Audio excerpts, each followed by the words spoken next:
আইনশৃঙ্খলা পরিস্থিতির উন্নতি এবং খাদ্য উৎপাদন ঠিক রাখাই বর্তমান সরকারের প্রধান অগ্রাধিকার বলে জানিয়েছেন স্বরাষ্ট্র ও কৃষি বিষয়ক উপদেষ্টা অবসরপ্রাপ্ত লেফটেন্যান্ট জেনারেল জাহাঙ্গীর আলম চৌধুরী।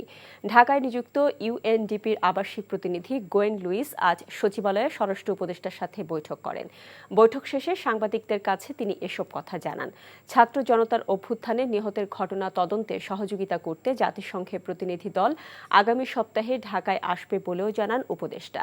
প্রতিনিধি দল আসার পর ঠিক হবে বাংলাদেশের সাথে তারা কিভাবে কাজ করবে। বর্তমান পরিস্থিতিতে জাতিসংঘ বাংলাদেশকে সব রকম সহযোগিতা করবে বলেও আশ্বাস দিয়েছেন গোয়েন লুইস। রোহিঙ্গা ইস্যুতে জাতিসংঘের সহযোগিতা আরও বাড়ানোর জন্য জাতিসংঘের সহযোগিতা চাওয়া হয়েছে বলেও জানান উপদেষ্টা জাহাঙ্গীর আলম চৌধুরী। এগ্রিকালচার মিনিস্ট্রি হলো আমি কিভাবে প্রোডাকশন বাড়াইয়া লোকজনের খাওয়াইতে পারি বেশি। আমরাও চাচ্ছি, আপনারাও চাচ্ছেন যে ওই ইস্যুর থেকে যে একটা ফ্যাক্ট ফাইন্ডিং মেশিন আসার মতো আসার কথা যে জাতিসংঘ থেকে ওটা এরা হয়তো পাঠাবে।